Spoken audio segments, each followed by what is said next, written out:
Gentlemen, thank you very much for joining us this edition of Leap Project. I'm your host, Rex Bear, and we have Terral from Terral03 Blackstar with us again. Last time we had him on the show, it was a huge success. There's been a lot of requests to get him back on with the information he has in connection to earthquakes, earth changes, the Darkstar. Now, it's interesting because recently my producer reached out to somebody from NASA that says they think they discovered a new planet.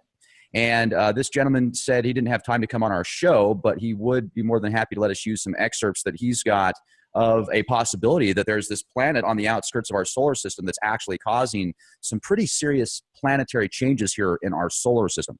And for those that have been listening to Leap Project now for either a week, a month, or a year, you guys know that I'm definitely neutral on Nibiru. I'm very agnostic towards that. But the more research I do about a planet X, a 10th planet, there's definitely a 10th planet out there, folks. I mean, there's thousands of them, according to NASA now, that are outside of the asteroid belt. So essentially, there's a planet X somewhere, and some of these Earth changes that we're seeing now could definitely be caused by some enormous planetary bodies that we can't physically see right now because of their size and the gravitation and everything else.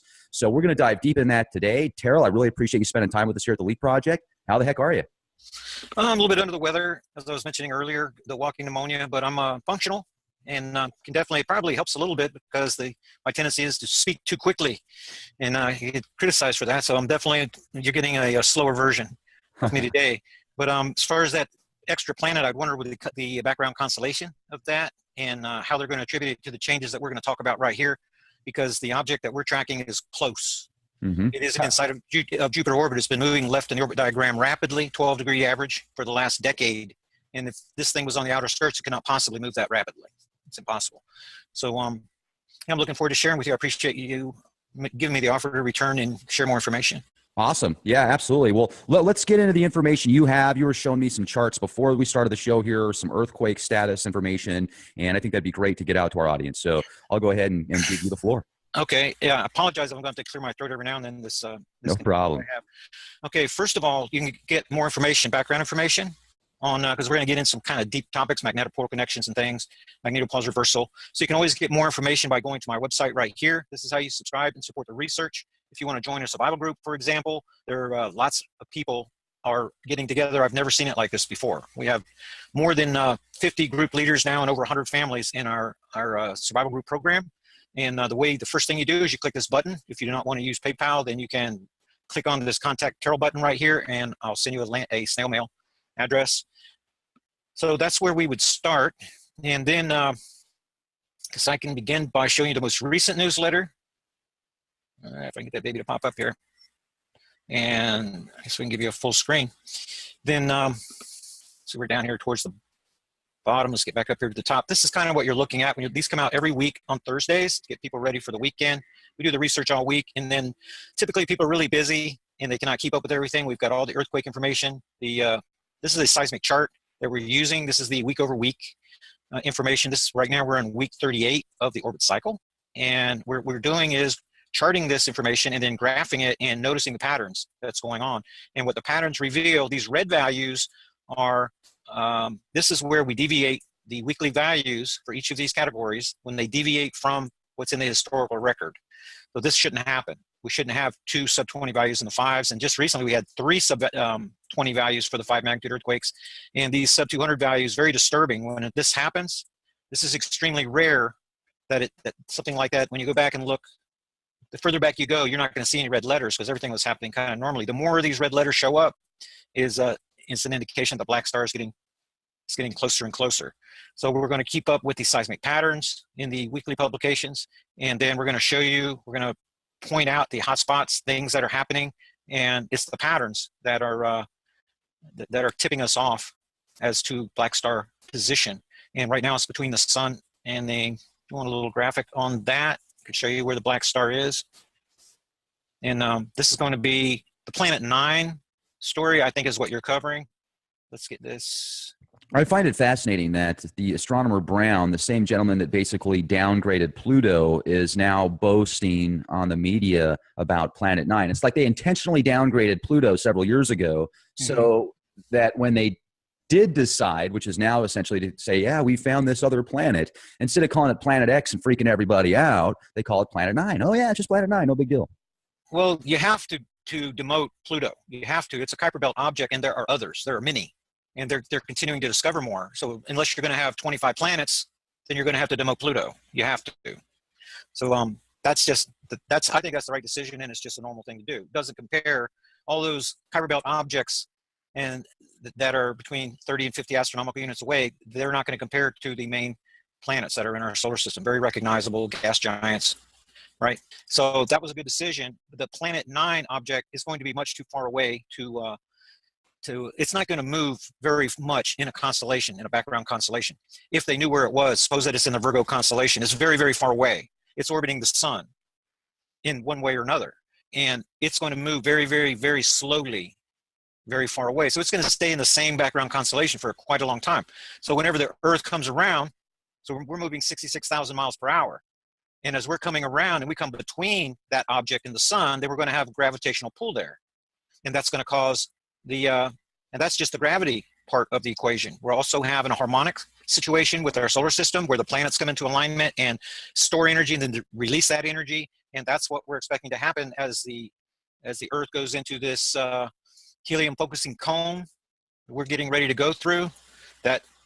See, the interstellar wind comes out of this constellation, Ophiuchus, right here. It comes in this way. There's a helium focusing cone that is created by that.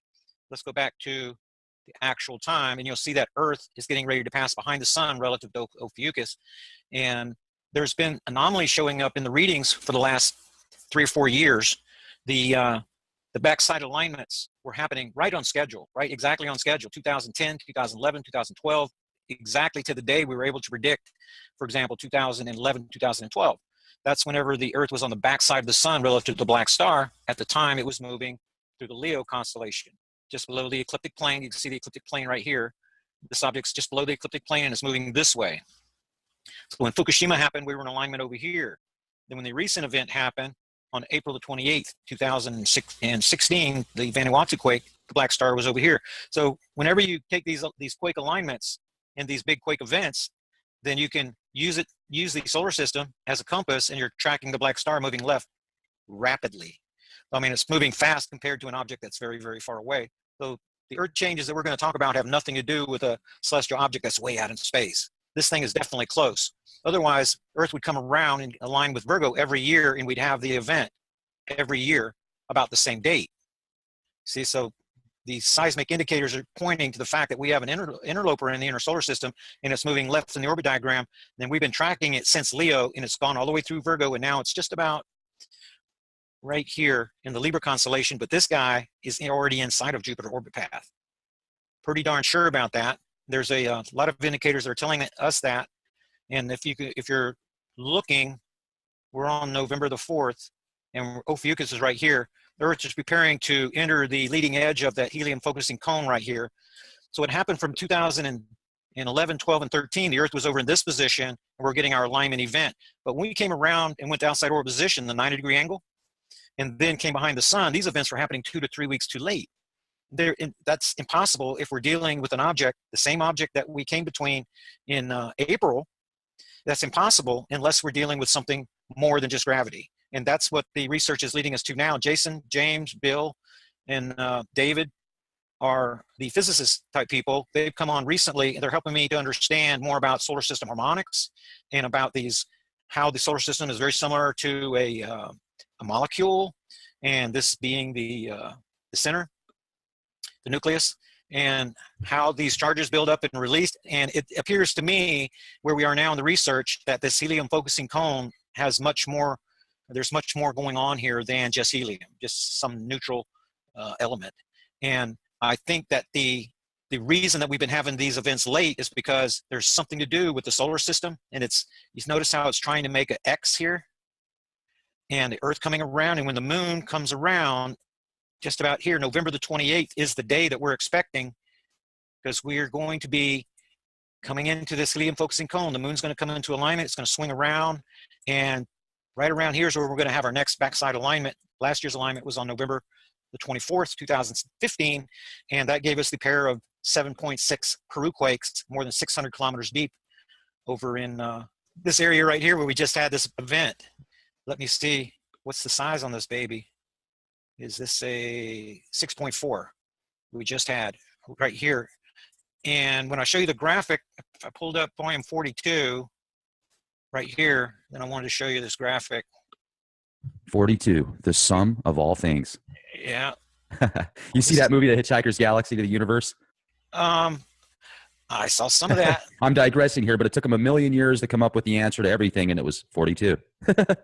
Yeah, and while you're pulling that up, I was just going to say, I'm glad you brought up how the universe is kind of like, if you look at it at a molecular level, if you look at an atom, how there's protons, neutrons, electrons oscillating in certain frequencies around the core, and then if you take the solar system as kind of an example of that, it would parallel a lot. And many years ago, I was probably 19 at the time, I had that vision essentially of everything that we're looking at, this as above, so below. It's like a reflection of everything. That's incredible. It wasn't 42. This is the graphic that I'm trying to show you right here. What we have going on inside the Earth are these rising magma plume article. This is right here, the life science, mysterious blobs in Earth's mantle. This is in the transition zone. Underneath this transition zone is metal. On top of this transition zone is rock. This is the transition that is more glassy. Goes from about 450 to 660 kilometers down inside the Earth. And we're having earthquakes down in there in this area, which we've been having. Then it adds, this is becoming a reservoir, which is confined by buoyancy barriers. And so these big quakes that we're having that are deep down in the transition zone are adding to this blob. This blob is extending from Indonesia, which is the origination zone, pointing at Chile on this side. And this blob here is what's responsible. You see these little horns? These horns push upwards as it's trying to push through those buoyancy barriers, and it actually lifts from the magma on top, and then it causes these 5 magnitude earthquakes. So they crop up here, then they disappear. They crop up and they disappear. That's this magma deep underground. It's being contained inside these buoyancy barriers, and it's trying to break through. So what we do is we follow the new volcanic eruptions, because this has a big influence on that. The earthquakes are becoming more connected to the volcanism, with these deep earthquakes adding to the reservoir, and then it's a matter of where the pressure goes. And this blob right here is already pushing north towards the California quake storm area. And we come back over here, then look at the big events. The red values that I showed you were in the chart were there because of the extreme low values. And we know that the peak is coming the second 2 weeks of November. We already know that. We've known that a year ahead of time. And based on, see, I can show you in any of these charts, because we're just adding 1 week to each chart. We can go back to 2015, and we're still in 2016. Right here, we had 5 7 magnitude earthquakes in just a 4-week period. And this is our backside alignment event that happened November 24th, 2015. We're going to have similar situation this year. All this big activity is going to be taking place moving forward. This is what the evidence is saying, and that's what's going to happen. And we're already seeing we've already gone through the little dip in the lull. So we have an earth change uptick period that we've been going through since the middle of August. So we had right after, when I was doing the last show, we were entering the uptick period. Then we have the lull, everything kind of drops off. And on this cycle, they dropped off to dangerously low levels. That's telling us that that magma reservoir is being added to, and the energy is being stored for release later. Now we're getting to later. That's going to be the second 2 weeks of November is going to be the peak, but we're already seeing from this activity, especially when you see a transition zone big event. And in my update report, this was predicted, that 6.6 they had over there, because we had the tall stack of flags, the precursor quakes. So you could see it coming, boom. But this one we didn't see coming. This is a deep down in the transition zone, and we haven't had anything like that on this side of the planet in this area since the investigation started.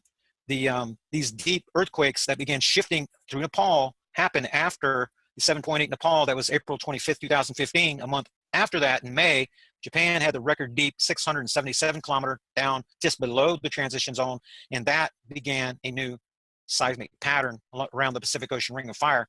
All these zeros that you see in the chart, all these zeros you see has never happened before. We had a tectonic reset with week 34 in 2015. This is the 8.3 Chile quake right here, 12 6-magnitude earthquakes in that single week. And then look what followed. We did not have a single 6-magnitude earthquake anywhere in the world for 5 weeks. That's never happened before. So why do you think that is? Because the pressure shift is moving from the Pacific Ocean ring of fire that we've been focusing on into the Atlantic Ocean. That's why you're seeing so much more new activity along the mid-Atlantic ridge. So this pressure is becoming, where it was Pacific Ocean ring of fire, is now becoming a global phenomenon. And the fact that we had this big, deep earthquake over here under Italy, right here, that's strong evidence that my hypothesis is right, that these deep earthquakes that originate over here in Indonesia are making their way around the planet. They're moving. So that magma blob that I showed you is another formation is moving this way. We had the predicted Aleutian quake event, Cleveland, last 2 weeks in a row. That pressure is going to continue pushing into Alaska to the end of November. We should have new volcanic eruptions. Let's get some of this off the map. We should have new volcanic eruptions. We're already having them here just about where this earthquake is taking place, right here at Cleveland. And we predicted when the activity was still in Kamchatka that it was going to move over here. And now it's going to move up into Alaska. And we should be seeing reports of that. And I'm also expecting over here on the other side of the planet, new reports are going to come out about the supervolcano under Germany, because the magma upwelling that's going to be caused by this earthquake. That magma is going to come from deep inside, it's going to push, and you're going to hear rumbling from the supervolcano that's in my cursor, in my circle right here. Very similar to Yellowstone is what they have over there, similar to what we have right here. So to give you an idea, we've had 3 or 4 tectonic resets since the investigation started that we've identified, going back to 2004 with the 9.3 Sumatra quake. That was the one with the big tsunami. That event is on the Black Star event timeline. Earth passed between the Black Star and the Earth when that event happened. And we know that by doing the math. When we come forward and we add our 12 days per year, it's going to be 12.8 per year, going up to the Chile event, February 27th, 2010. Then we keep moving forward that 12 days. We had the 8.8 Chile quake, Fukushima the next year. That was predicted within 4 days by my research. Guerrero the next year. Then things got off. We had so many earthquakes, I couldn't tell which one was my near-side alignment event. Things picked up again April 25th on with the 7.8 Nepal quake, and that is on the 188-day cycle that we discovered when the investigation, about a month into the investigation, everybody was talking about 188-day cycle, and it turned out to be real. It turned out to be true, and the 7.8 Nepal quake was on the 188-day cycle still. So what that's telling us is that the Black Star has been moving along an elliptical orbit, coming from this direction, right of Cancer, just below the ecliptic plane, and moving this way.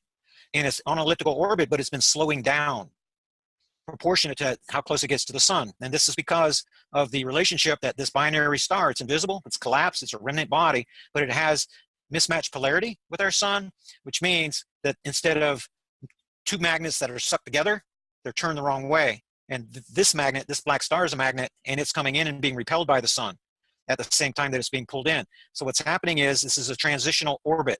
This thing is very special. It doesn't behave like any other object that's here. The subatomic particles are all pushed together, so there's no space in between. So 1 tablespoon of this matter equals 2 Ghazi pyramids. This thing is very high density. It is likely only 2 to 3 kilometers in diameter. It's going to be very small in diameter, but it has powerful magnetic polarity. And if it was like a neutron star the same size, then if it's only 10 kilometers across, then it's twice the mass of our sun. So my feeling is that it's going to be 2 to 3 kilometers across, and the seismic pattern is telling us where the object is. And as Earth is going around the sun, then we're having opportunities to move towards the black star when it was in Leo. So we know where the black star is in the solar system, because we know when we're making this right triangle. We come out here. Well, first of all, we have a backside alignment. That's where we're coming up on November 28th. Then we have about a 3-month period where we come around in orbit, and we're actually moving away from the black star because it's moving this way and we're moving this way. So what happens is this magnetic portal connection, because we're connected to the black star like we are the sun through a magnetic portal connection. So as we're moving away, that magnetic portal connection is getting longer. The amount of electromagnetism being injected into our planet is being reduced. So we're watching the seismic values going down, down, down, down, all the way to this 90-degree angle. But once we hit that 90-degree angle, we have the smallest seismic numbers. But whenever we start heading towards the black star like this, that magnetic portal connection is shortening by 50, then 60,000 miles per hour. that means we have a big, strong seismic uptick because Earth is being injected with this redirected solar electromagnetism. The black star is actually siphoning its energy from the sun, which is making it go to sleep. That's the reason the heliosphere shrunk 25% in the last decade. Planet 9 cannot do that from the outer solar system. It's impossible. But a nearby star that's this close has a magnetic portal connection to the sun, and as it's getting closer, those internal conduits inside that magnetic portal connection are becoming activated. There's two primary kinds. The active conduits on the inside, you're basically looking at what looks like a slice from a tree ring. You got the red ones on the inside, and you got the more white ones on the outside. The white ones are the inactive conduits. They're not conducting anything. They're like vacuum tubes, and they provide insulation for the magnetic portal connection. And then the internal ones are the ones that pressurize, conducting billions and billions of tons of subatomic particles rapidly passing through there. And as those pressures fluctuate, the magnetic portal connection actually grows and shrinks and grows and shrinks, and it does it in a rhythm that is detectable. So whenever we're moving towards the black star, we're receiving all these extra doses of electromagnetism. And if you remember April, we went through April, that's because April we had record seismicity. We had 7, 8, 9 new volcanic eruptions every week. At outside orbit position, we only have 2. So that's what I mean, there's patterns. So as the Earth moves towards the black star, let's put the black star in Libra where it is. All you have to do is bring the Earth around until you get just about the 90-degree angle. It's going to be just about here, and you can see it's going to be in February. Yeah, we're not quite there yet. Libra, we're not quite there yet. Right about the middle of February. That's the week we're going to have the lowest seismicity, and then Earth is going to start moving towards the black star, and we're going to reach a peak right here. It's just going to be about May the 2nd. So the reason this is happening, and we now understand enough about the science to realize it's because of these lengthening and shortening magnetic portal connections, and the magnetopause reversals, very important to keep up with that. March the 12th, 2012 is a very important date in this investigation. And see if I can minimize this, then I can show you why. We're just going to open up this Dropbox folder right here. You guys have access to all this information. There's hundreds of files in here on nanotechnology, on things, radio shows, documents that I got from Deacon John. He was one of my research analysts for a while. The owner of Revolution Radio is a HARP specialist. He sent me a lot of information. So what we're going to look at here is the ISWA GIF file. And this is going to be pretty darn amazing. Let me find it here, right here. Let me just click on that bad boy and let you have a look at Earth magnetosphere and note the date, 3/12/2012. This is the bow shock. This is the nighttime side of our Earth. The solar wind's coming from this way. And you notice that the magnetosphere flips around because there's a subatomic particle source coming from the Leo constellation. Remember 312 right here. So whenever we open this guy back up and we take this, we're on March, let's just put it to March the 12th. Earth is in the same position each year. And let's look at the background constellation. And you're going to see the Leo constellation. This is where the black star was in 2012, whenever we were tracking it. So if we go to this let's connect a little bit more of the dots here, give you a little more information on what Project Black Star is about. We're going to go to this date, March the 12th, 2012, and look at Mars. You see, it's behind Mars in orbit. It's between the sun, the Earth, and the Leo constellation at the same time. Okay, so you would think that because Earth magnetosphere is flipping around, it's flipping out, that there would be some relating evidence. And there is some relating evidence. And I'm going to show it to you right here. Let's open up a new window. I'm hoping that my new installed driver makes my system not break down, not crash. Been having that problem. Yeah, there was somebody the other day that sent me a link to every computer in their house, Macs and PCs, laptops and desktops, all got like zapped at the same time. I said, well, what were you looking up? And she goes, well, I was looking up something on Zachariah Sitchin being connected with the Rockefellers. And I said, that's interesting. But anyway, I mean, I don't know if it was just human error or what happened, but it was very odd to see that all those computers went out at the same time. So I hear you. Okay, let's check this out. Let's make the connection here. Martian mystery cloud defies explanation. This is the type of information right here, the mystery part, when the scientists can't explain it. And the reason they can't explain it is because of the position of where this dust storm started. It started on the nighttime side of Mars, and the leading hypothesis, the explanation is that these dust storms are caused by the solar wind. But this is on the nighttime side. How did it start? Whenever you go down and look at the date, the plume first appeared, look at it, March 12th, 2012. Exactly the same time that Earth magnetosphere flipped around. The same time that this is going on. Because we have a source of subatomic particles coming out of the Leo constellation. This is some of the most convincing scientific evidence that we have an intruder. This thing must be very near. Remember, the Earth is only 1 astronomical unit from the sun. It's that close. The pressure shock, the reach of our solar system is beyond 100 astronomical units. In order for example, planet 9, that's far out, to cause a phenomenon like this, it would have to radiate solar-like emissions that fight the solar wind at 50 AU, if that's where they say it is, 40 AU, 30 AU, those subatomic particle waves would have to fight the solar wind all the way to 1 astronomical unit, where the solar wind is extremely powerful. And this event took place for 28 hours, telling us the subatomic particle source is close, and it was powerful enough to even start dust storms on the nighttime side of Mars. Go ahead. You might have just answered my question. I was going to ask if the magnetosphere was still, if it was still swapped, essentially, if it was still shifted. Because in 2013, and I've talked a little bit about this to you before, and I bring this up sometimes on the shows, I picked up a high-quality radiation detector watch. And it's military grade, it's very accurate, and I've noticed that the levels have gone up in at least San Antonio. When I pick up the watch, it would hover around 0.07 microsieverts per hour at a consistent level. I mean, it was pretty much always at that point. And since then, like I'm looking at the levels right now on my watch, and it's at 0.10. Yesterday, it was at 0.12. And even though those levels aren't very high, that's almost double what it was just a few years ago. And if there's a connection to the magnetosphere here with the Earth, and if this dark star or this black star is causing the magnetosphere, the atmosphere, essentially our protective atmosphere, to shift or to move, that might allow more radiation to come in from other stars and suns, etc. And I'm wondering if that could also explain why when the sun is on your skin, it feels so much more intense even when the temperature is the same. So my question is the magnetosphere still swapped? Is it still shifted, or did it go back to normal after that 28 hours? I think you're talking about the magnetopause collapse of October the 13th. And that was explained, if you look at I made 2 Black Star News reports on that.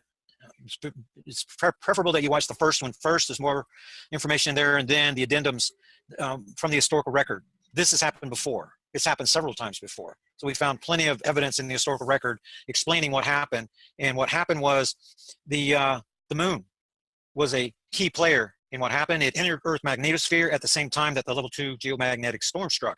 So we had high-speed flows coming from the sun, from the coronal hole that turned around, and then the moon broke through the side of the magnetopause of Earth magnetosphere.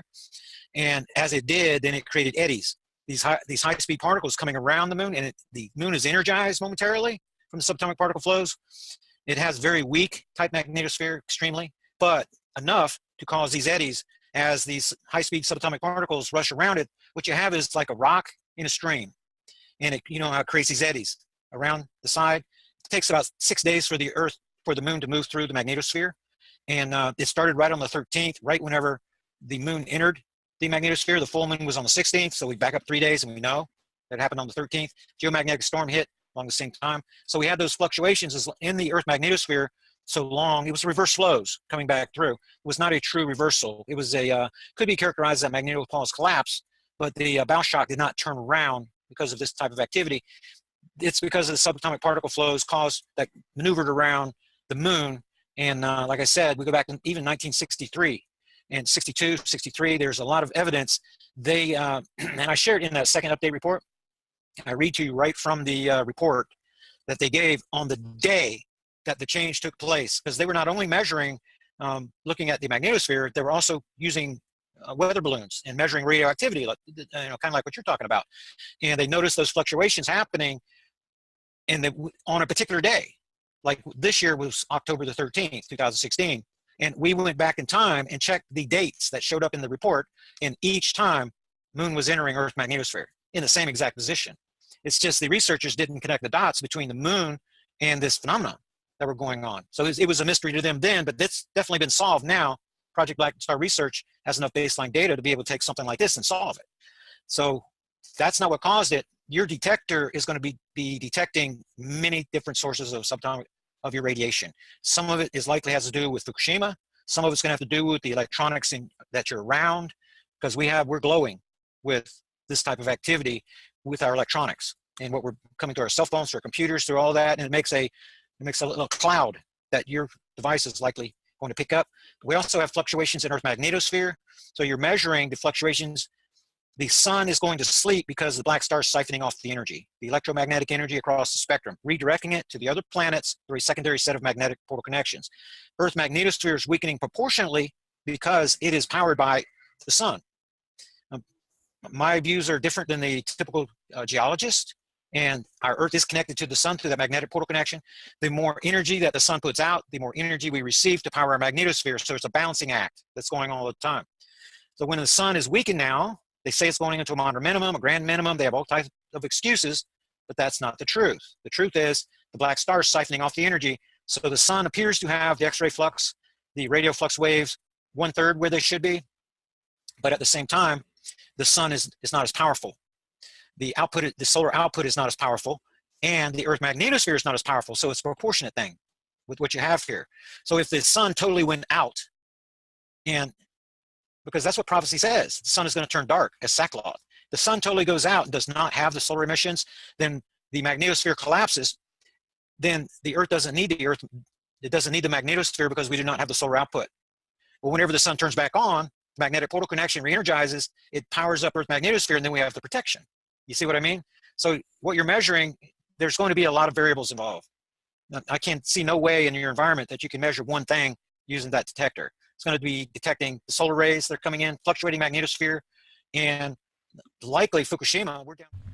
Wanted to take a quick time out to keep you guys updated on the road trip we've got coming up here.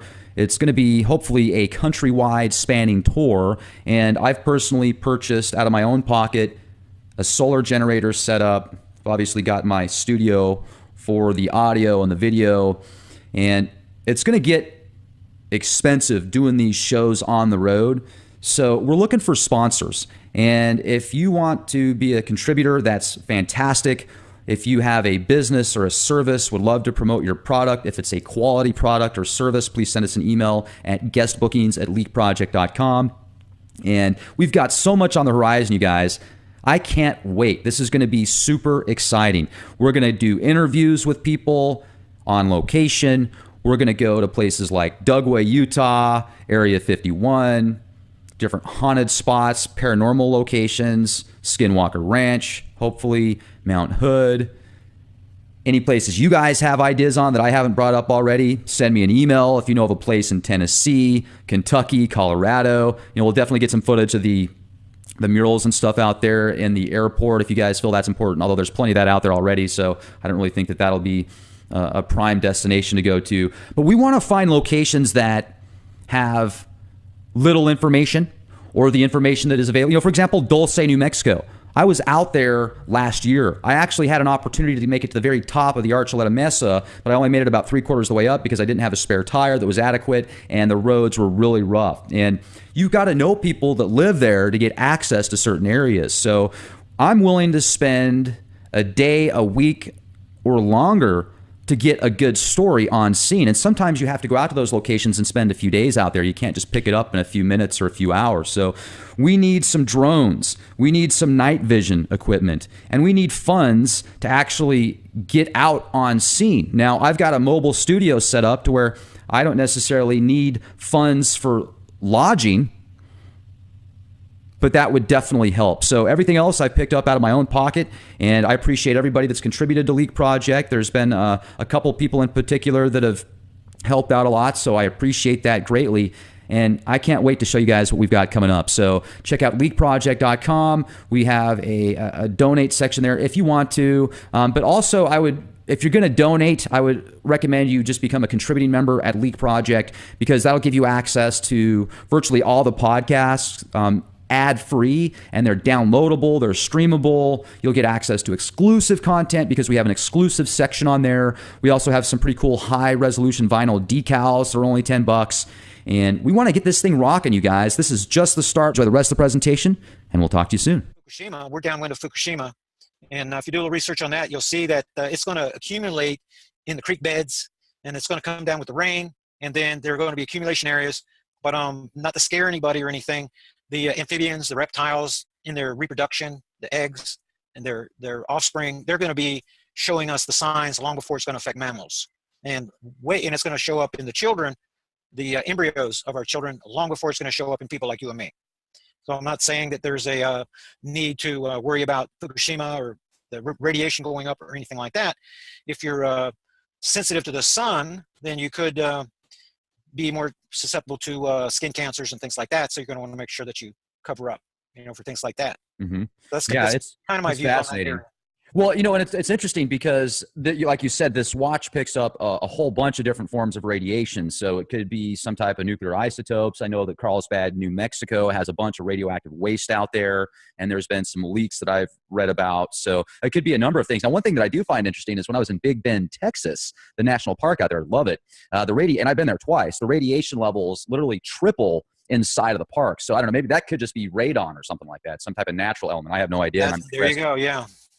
Yeah, so you're getting you're checking the environment for sources, and that's probably going to fluctuate. It's probably going to go up and down. You get closer to your machines, you get close to these other sources, you go outside, you get closer to where there's accumulation from Fukushima, then it's going to vary. But as far as being a gauge of solar output and magnetosphere, maybe there's a percentage of that in there, but I think your environment is too filled with the radiation to be a good gauge of what's going on out in space. It's like one of those insurance policies. I guess I got so tired of hearing about it on the internet about how we're all going to die from Fukushima. So I finally went out and picked up the watch just to see what the levels were. And yeah, it's fascinating. I'll tell you this too, if you fly, wow, the radiation levels in the air are they were up to 4.2 microsieverts. On the ground, it was at 0.07. So that's an increase of about 60 times in the air. And once again, that could be all solar radiation. It could be a combination of things. There's a product called zeolite in powder form that was given to many of the victims of Chernobyl that were exposed to mass amounts of radiation. And from the research that I've done, that helped tremendously. So there are certain things that people can do. Hey, maybe it'll make some people X-Men. Who knows? Laser beams will come out of their eyeballs. Yeah, as you go higher in the atmosphere, you have less atmosphere to protect you, because we're protected by magnetosphere, but also by atmosphere. Mm-hmm. And that's the reason that my recommendation is the Ozarks over like the Rocky Mountains. Rocky Mountains are too high. Whenever Earth magnetosphere does want to collapse, it's going to be weakened. Upper layers of the atmosphere is going to want to be stripped away, even if it's temporarily, and you're going to want as much atmosphere above your head as possible. So that's why the Ozarks, being our cavern locations, 1,200 feet above sea level. So we have much more air above our head than people in Denver, for example. So that's a threat that can come and haunt you later in the timeline whenever we're going through these Earth changes from near black star proximity. Yeah, and also Colorado is a very interesting, unique place nowadays. It's almost like the new California in some locations. It's unfortunate. There's some great areas out there, but politically speaking, with the Denver airport, and who knows what's underneath that Denver airport. But I do think that there's some very powerful, influential people that know strategic locations. And I think that also, wasn't there a Navy map that was released, top secret Navy map that came out, was leaked, that showed the area in the Ozarks and up in that specific, like up in Missouri and stuff, as very safe locations after giant cataclysms because of the water levels in certain areas, etc. Yeah, my safe zone map is an overlay of the Navy map.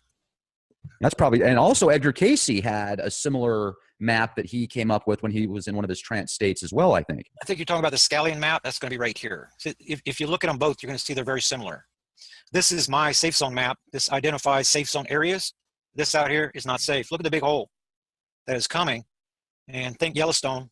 Think of regional calderas that are bulging right now. And when these magma waves join together, massive crustal displacement, massive crustal displacement. This is still here because of the North American Craton. I was spending time over here on the Appalachian side early on in 2011 and realized there's far too many nuclear power plants over here. This is the safe zone over here, and this is going to be a giant inland gulf later in the timeline. This is going to liquefy, so the liquefaction is going to take over here. Once this pops in this region, then this area is connected to the New Madrid seismic zone, and lava tube formations that cross through here. And whenever this kicks off, then this is going to be gigantic earthquakes once this does, this pressure that's coming from this way is going to come through here. We've seen the 3 magnitude earthquakes and above increase since 2013. That's connected to the February 6, 2013 Solomon Island quake on the other side of the planet. That's whenever this started. That was another tectonic reset that I told you about. So what you have, this North American craton like this, and then you have these plates pushed against it, and these plates are cascading away, slow motion right now, and that is what's created this new line of earthquakes. Get America over here. This was a California quake swarm area right here when this investigation started, right here. It was localized. Now, we have a new line of earthquakes from right where you see this 3.0 running straight out through Seattle, pointing at Cascadia. This is because of the slippage. This is because of the tectonic plates gradually shifting in this direction right here, away from the North American craton. And the North American craton is 250 kilometers deep. This crust out here, California, is only 60 kilometers deep. So when we get those rising magma plumes, when you have this kind of activity happening under here, then these rising magma plumes break through the buoyancy barriers, and it's 2012 movie type stuff. Massive, massive crustal displacement. And then that's going to lead you to this scenario right here. So imagine where the pyroclastic flows are going to go, because the prevailing winds are going this way. They're going to go this way. So that's why you have difficulty finding a safe zone location up here. Then you have 200 nuclear power plants where I've got this circle over here. You're going to eventually have to come out of the cave. You're going to be downwind. That's why this is the safe zone. And the Ozarks particularly, we're far enough south to avoid these flows, and we're inside, and we have aquifer-fed springs inside the caverns. So that water comes from deep inside the earth. We're not depending on creeks and rivers and anything like that. Plus there's a lot of survivalists already working here. There's a lot of them. They are there because of the economic collapse, the collapsing the dollar, the down power grids, Mad Max. They have 10,000 reasons to be survivalists in the Ozarks. So we were able to network with them, making our survival group that much stronger here in the Ozarks, and currently working with groups in Missouri and in Arkansas. You're going to want a lot of men on the ground, a lot of boots to defend your position once the Black Star leaves, and you have to deal with Mad Max, you have to deal with the elite, you're going to have to deal with other threats that are coming later down the timeline. So the idea you're going to dig a hole in your backyard and survive, or you're going to have to eventually come out, and then what are you going to do without a big survival group, to watch your back? And so that's part of the survival strategy. This is the map that you're talking about. This is the Scallion map of the world.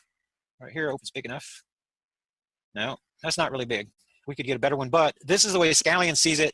You see the super volcano up in Germany, it popped, according to his predictions, and you have the same scenario that the Navy map shows over here in the United States going on. And it's speculation. There's some speculation here about whether Scallion's going to be right, the Navy map's going to be right, but my view is that the geology, the seismic pattern, the volcanism, this magma plume formation, focusing on this this area out west, looks extremely likely of what's going on out west there. So you want to be on the stable North American craton. That's the center of the country.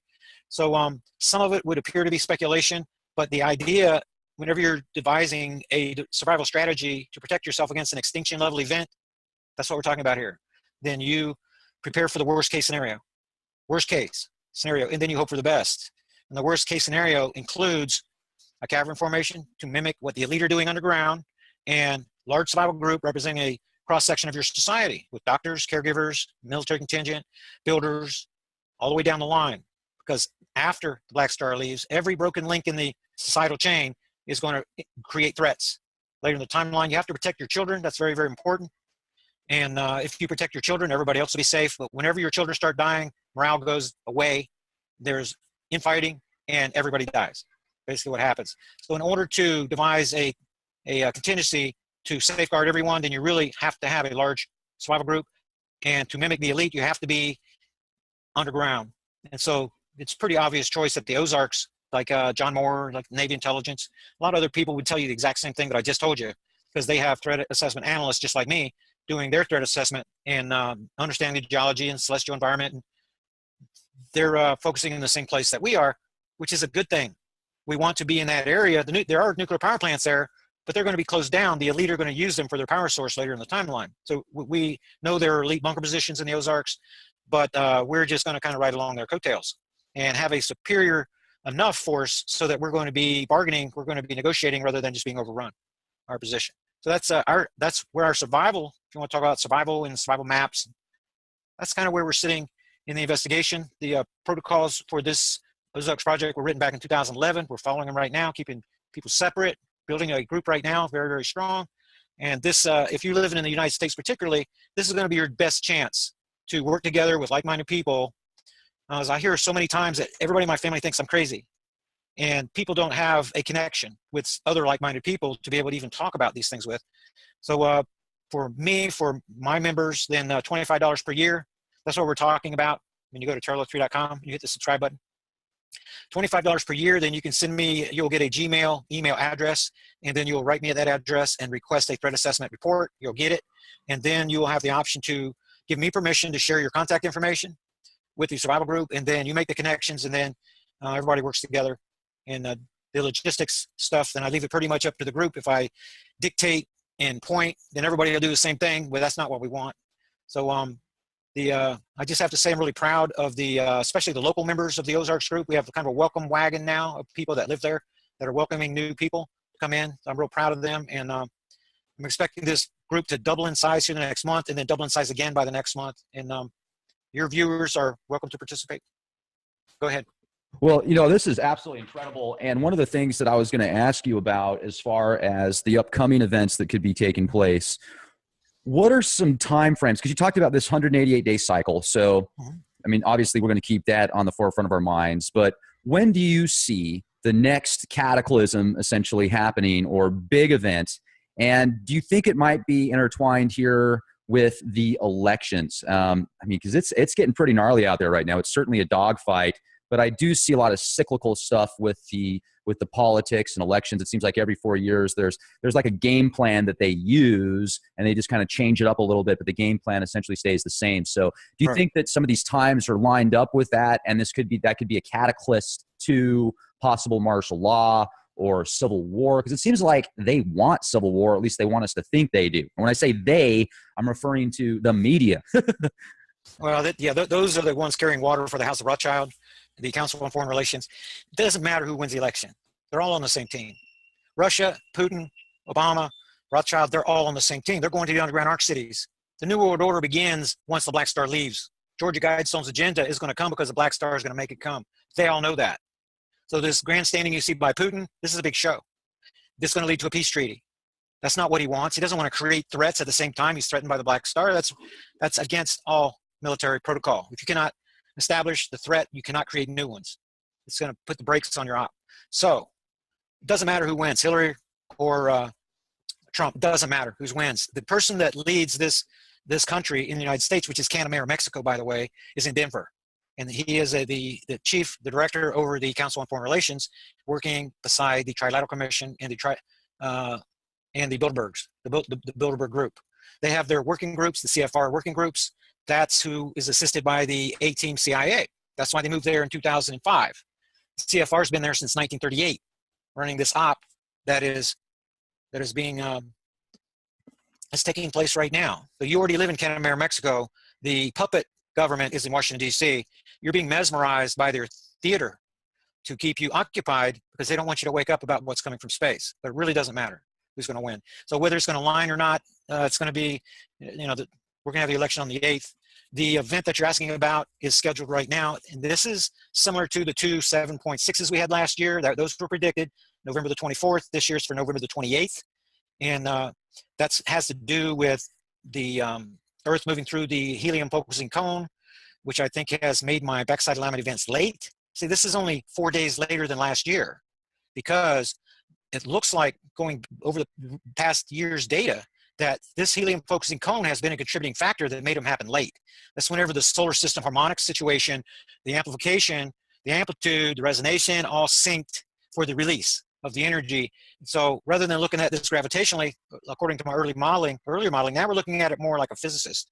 And with the help of Jason and David and a few other the physicists, the geophysicist fellow that's been helping us, then we're understanding more about why these things have been happening in the past. The 188-day cycle actually ended on November 25th, 2015.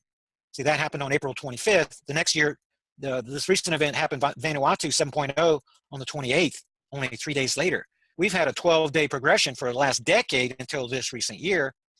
But this could be a false reading too. That's what we're going to find out here. So not only are we tracking the earthquakes, we're tracking the volcanism, new volcanic eruptions, where they are, and that has to do a lot with where the earthquakes are taking place. We're also tracking the magnetic North Pole migration. And this is for the last 4 years, and we've identified patterns in this. So we're trailing. If you look at 11.1 right here, it's 3 days ago, where 11.1 was last year, where 11.1 was the year before. And we're looking at the number of days in the differential. Now, if on the 188-day cycle, I should have a 12-day differential here. And if I continue to have this 12-day differential, then that tells me that I had a false reading on April the 28th of last year. It could be, this is a minor model, it only has a 10% likelihood of being accurate. But the minor model says that the old modeling is correct. It says that my event should have happened on May the 7th, 2016, rather than April 28th, that it has to do with this solar system harmonic thing. And that the black star is actually farther left in the orbit diagram than I think. We're going to know more when the Earth is going to testify. Coming behind the sun, it's testifying through this magnetic pole migration. Because here's the thing, I should have a 3-day differential here if my seismic data is right, and I have a 12-day. This is 9, 10. It's in the neighborhood of 12 days. That's telling me the black star is continuing to move 12 degrees left in the orbit diagram. This is not caused by shifting Earth metals, according to the old geological modeling. That is going to break down. This is caused because of the influence of another magnet in our solar system that is very powerful, that is arm wrestling with our sun for magnetic polarity control of our planet. So our planet now is bipolar. And this migration pattern is because of the movement of another magnet in our solar system, and it appears to be moving left 12 degrees based upon this data that I'm looking at right here. So since I had a 3-day differential moving down here, I had if you see 7.5 here, 7.5 here, you have a 3-degree differential. It was following my 3-day differential in the seismic chart. But then as we moved on around, I'm moving back to my 12-day as I'm coming behind the sun. So whenever we get to the top of this chart, we're going to be within a week of the backside alignment. We already know that's going to happen. The prediction date doesn't show on this chart. On the old chart, it showed up. For December the 1st, reaching the top of this chart, hit it exactly on the day. Predicted it 6 months in advance by doing that. So there's a pattern with the this channel wobble that we're looking at here. There's a pattern in this movement that's pointing towards the black star being over here in the Libra constellation. The same as it's doing the same thing as the seismic pattern. It's saying this is on the wrong date when it's kind of throwing me off a little bit. We'll go back to the actual date. And we're passing behind the sun relative to. So the black star is over here in Libra. The Earth is getting ready to pass by, it's getting ready to go through this helium focusing cone. And the black star is right over here. In our event, I can show you today. Maybe we can enlarge it for your viewers a little bit.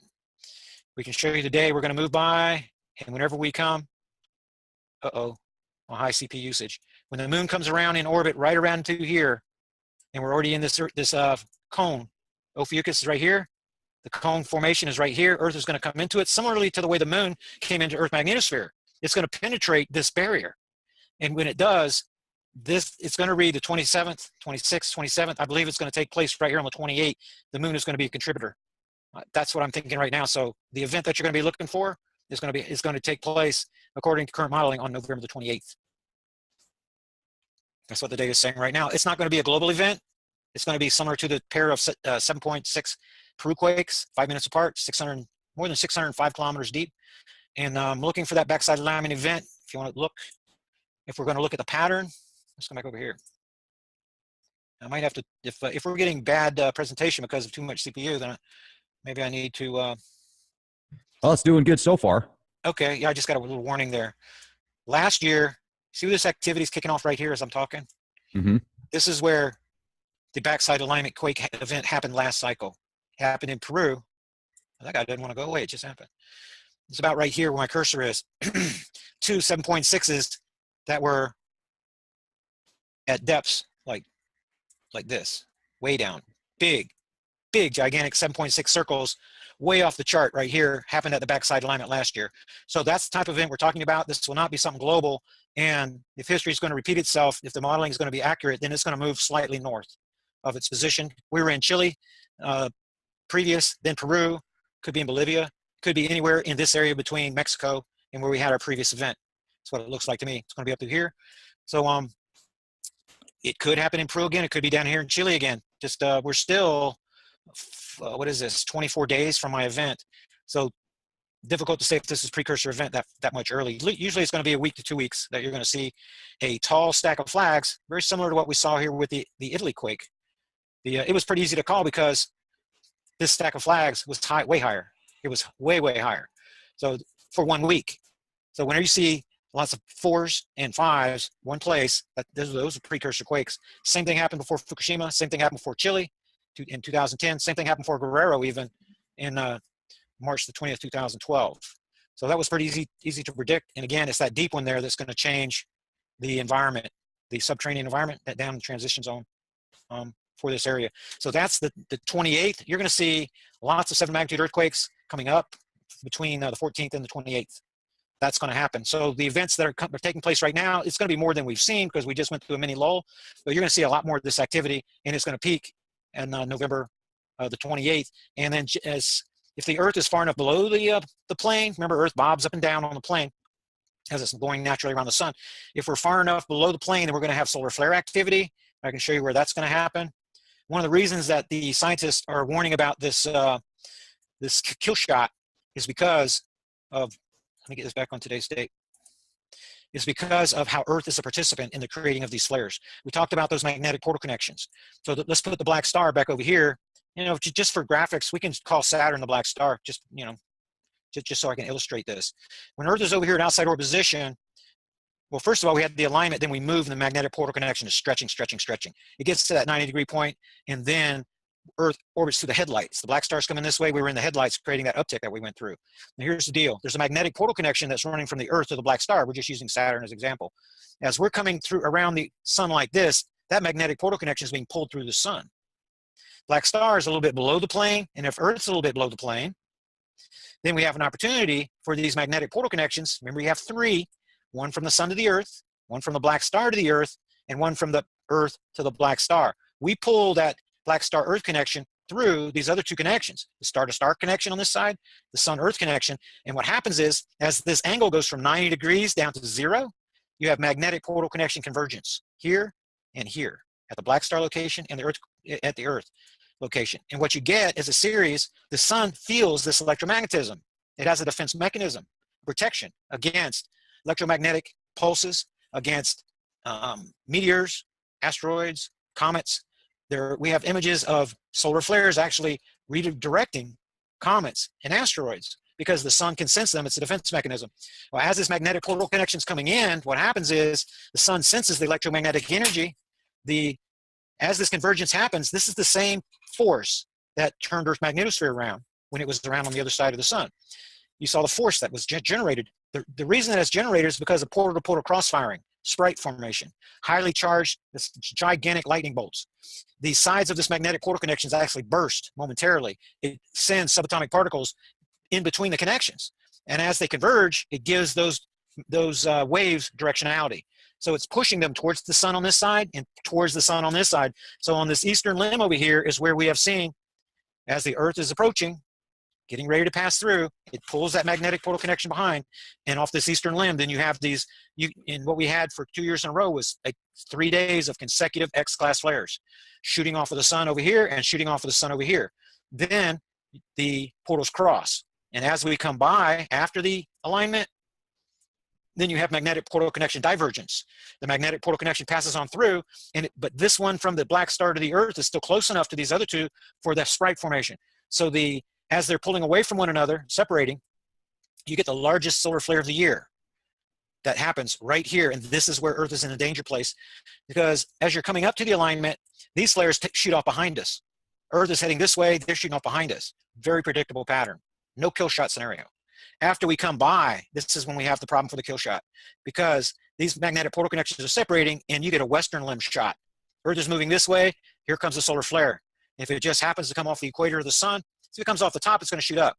If it comes more than 30 degrees below, it's going to shoot down under us. When it's equatorial, that's the killer shot. It'll come right across, that wave will come right across the plane, and Earth will move right into it. So if there's a chance for a kill shot, that's going to come right around December 1st or 2nd afterwards.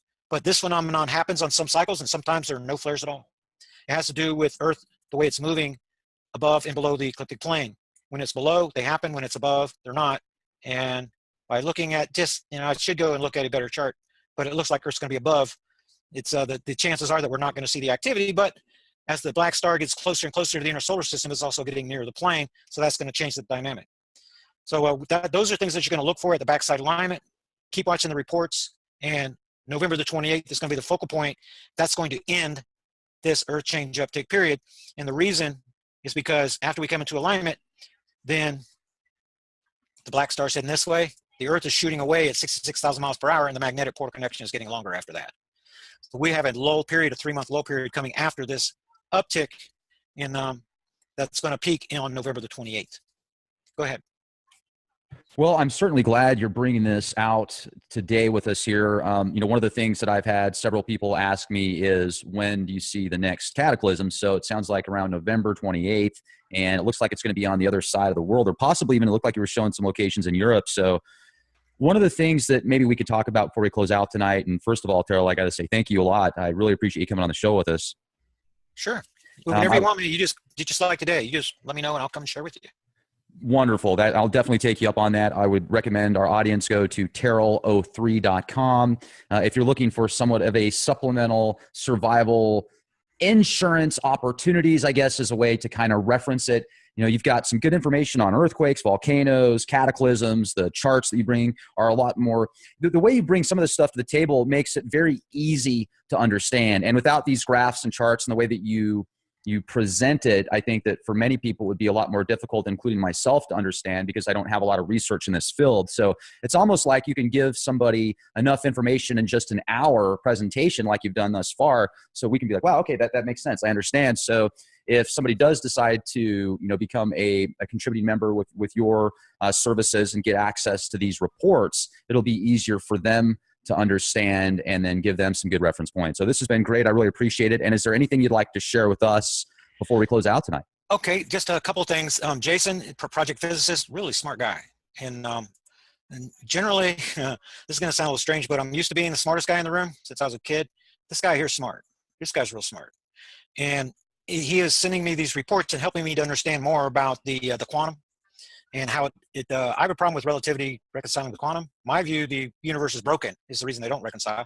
He's breaking through some of my barriers, definitely. But what he's going to do in a series of these newsletters is show you what's going on celestially out in space with these subatomic particle flows, and how the sun is connected to us, and how it's causing these low pressure areas and things like that. It's extremely interesting if you're science oriented and you're interested. This type of information, you cannot get this anywhere. You cannot get this anywhere. When we're trying to calm him down a little bit, I know I need that too, and get him to use terms that people can pass back and forth. And that's the problem with including physicists in this type of op, because they talk to each other so much that they alienate everyone. And that's I appreciate the compliment about trying to make things simple. I'm from a average family, carpenters, bricklayers and stuff. A bricklayer myself, actually, but having to explain things to them makes it easier. So when I'm learning it, then I'm at the time trying to learn simpler ways to explain it. Then also, you can get everything for free. There's a way. I mean, there's people out there without resources. I know. I've been that way forever. And if you will go to my YouTube channel, before you sign me off here, let me just get over to YouTube channel. I'll sign myself in. And my channel, there's the address on it. It's Terral Blackstar. If you go here and make sure you hit the subscriber button, then here's an update, for example, and we'll just click on it. Then go into the description. Oh, let me turn myself off. Then hit the show more button and come down in here. You see that link right there? There's a link to the newsletter. Okay. The ones that come out every week or in every Thursday update report. You can get all the newsletters for free. It's whenever you want my services. You want me to be your threat assessment analyst. You want to email me. You want to join survival group. When you want more, that's whenever you become a subscriber, and then that's only $25. That's only $25 per year. So that's kind of the program, and I appreciate you letting me share. But I did want to let people know that because some people think I'm like fear-mongering and try to get money out of people and things like that. But even if you go to my website, then let's go back there just for a second. You mean I got to pay $2.15 Yeah. a month to get access to this? Yeah, my book, 9/11 book. It's a big, gigantic book. If you can't make it to it, just read chapter 11. It's a 100-point timeline, but you can get that for free. And my book, The Mystery Explained, written in 2005, 80 diagrams, show you God's wisdom. hidden right there in plain sight, you can get that free too. So every single thing that is for free, you'll never see an ad in my YouTube. You'll never see an ad. That's not what this is about. It's about helping people, sharing information, and first waking them up, and then giving them a path so that they can have a survival strategy involved. So that's really what the program's about. And whenever you want me to come and share with you, you're going to want me to come probably just after, probably the first weekend in December. After or even during, we're getting ready to go through a lot of seismic rocking and rolling. You're going to see that it's happening. It's going to happen the way that I said. And then you're going to go, wow, we need to have this guy back, and let him share a little bit more. Oh, that'll be great. Certainly looking forward to it. Thank you, Terral. Much appreciated. And also, folks, check out Terral03.com. Once again, go to our YouTube channel, youtube.com/clandestine time lord. Become a member, get access to all the latest podcasts, absolutely free. Also, if you want to become a contributing member at leakproject.com, you get access to exclusive content, downloadable, streamable, ad-free as well. Be safe, everybody, and be the change you want to see. This is Rex Bear. Talk to you soon.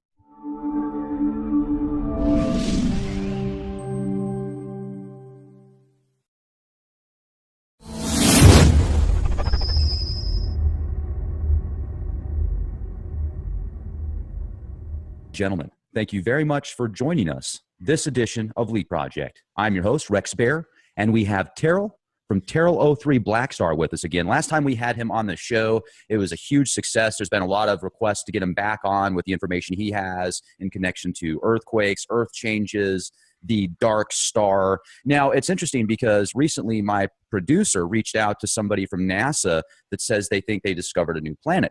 And this gentleman said he didn't have time to come on our show, but he would be more than happy to let us use some excerpts that he's got of a possibility that there's this planet on the outskirts of our solar system that's actually causing some pretty serious planetary changes here in our solar system. And for those that have been listening to Leak Project now for either a week, a month, or a year, you guys know that I'm definitely neutral on Nibiru. I'm very agnostic towards that. But the more research I do about a planet X, a 10th planet, there's definitely a 10th planet out there, folks. I mean, there's thousands of them, according to NASA now, that are outside of the asteroid belt. So essentially, there's a planet X somewhere, and some of these Earth changes that we're seeing now could definitely be caused by some enormous planetary bodies that we can't physically see right now because of their size and the gravitation and everything else. So we're going to dive deep in that today. Terral, I really appreciate you spending time with us here at the Leak Project. How the heck are you? I'm a little bit under the weather, as I was mentioning earlier, the walking pneumonia, but I'm functional, and can definitely, probably helps a little bit because my tendency is to speak too quickly, and I get criticized for that. So I'm definitely, you're getting a slower version of me today. But as far as that extra planet, I'd wonder with the background constellation of that, and how they're going to attribute it to the changes that we're going to talk about right here, because the object that we're tracking is close. Mm-hmm. It isn't inside of Jupiter orbit. It's been moving left in the orbit diagram rapidly, 12-degree average for the last decade. And if this thing was on the outer skirts, it cannot possibly move that rapidly. It's impossible. So I'm looking forward to sharing with you. I appreciate you giving me the offer to return and share more information. Awesome. Yeah, absolutely. Well, let's get into the information you have. You were showing me some charts before we started the show here, some earthquake status information, and I think that'd be great to get out to our audience. So I'll go ahead and give you the floor. Okay. Yeah. I apologize if I'm going to have to clear my throat every now and then. This no problem. Okay. First of all, you can get more information, background information on, because we're going to get in some kind of deep topics, magnetoportal connections and things, magnetopause reversal. So you can always get more information by going to my website right here. This is how you subscribe and support the research. If you want to join a survival group, for example, there are lots of people are getting together. I've never seen it like this before. We have more than 50 group leaders now and over 100 families in our survival group program. And the first thing you do is you click this button. If you do not want to use PayPal, then you can click on this contact Terral button right here, and I'll send you a snail mail address. So that's where we would start. And then, because I can begin by showing you the most recent newsletter. If I can get that baby to pop up here. And so we can give you a full screen.